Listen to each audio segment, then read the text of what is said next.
Well, happy Black Friday. Lots of folks going to see sunshine around the Ozarks through around 1 or 2 o'clock today, but then that cloud cover is going to start to increase. But if you are headed out shopping, not really a whole lot of weather issues to talk about, but it still will be a little bit on the chilly side with a high temperature of 48, and then we will be back to the mid-40s by around 5 o'clock tonight under overcast skies. So you may want to grab a light jacket, but these are actually some of the warmer temperatures that we're going to see over the next 7 days. So hour by hour through the rest of the Ozarks, lots of mid to upper 30s up to the north of I-44, as warm though as the low to mid-50s down south. But the general trend today is going to be the further north and east you go along I-44, the colder those temperatures are going to get. Say a high temperature of around 40 for Rolla, 42 for Camdenton, and 48 for Springfield. And then overnight temperatures drop to the low 40s and only climb to the low to mid 40s for afternoon high temperatures across the Ozarks. A warm front is actively working its way to the north, but again, I don't really expect any rain chances until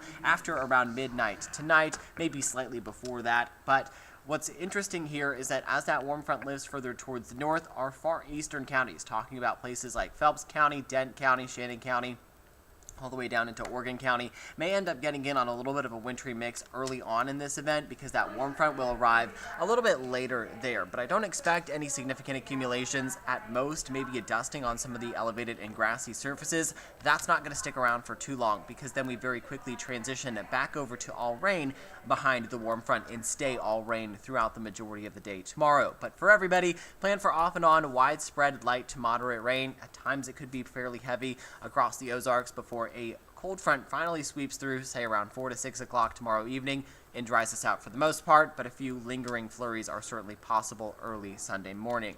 It also is going to be quite windy out ahead of our warm front, with wind gusts potentially running as high as 30 to 35 miles per hour tomorrow. We'll start with more of a southeasterly wind and then transition to more of a southerly wind. Once the front passes tomorrow evening, the winds shift to a more northwesterly direction and at times could gust as high as 25 to 30 miles per hour, which means actual air temperatures will be down to the low 20s early Sunday morning, but a few isolated spots could see wind chill values in the single digits, but I think the majority of us will end up seeing wind chill values into the lower teens. And wait, there is more here in the forecast. So that first system pushes out on Sunday afternoon and Sunday evening, right? Leaves us with some pretty brutal temperatures, and temperatures are likely going to be below freezing through the majority of the day on Monday, thanks to overcast skies. But then a secondary surface low tracks just to our south and gives us the potential for a wintry mix, transitioning over to a few snow showers Monday evening and into the overnight hours Monday into Tuesday, winding down early Tuesday morning. Now, accumulations do at this point look to be fairly light, maybe up to a dusting on those elevated and grassy surfaces, but this is just a first alert heads up to the potential for some snow showers late Monday night into early Tuesday morning. Minimal traffic impacts are expected at this time. Over the next 7 days, temperatures continue to remain very cold. See what I mean there? 49 today, relatively warm compared to the rest of the week. 45 for Saturday, 33 Sunday, 30 for Monday, 35 Tuesday, finally warming back to the mid-40s by Wednesday.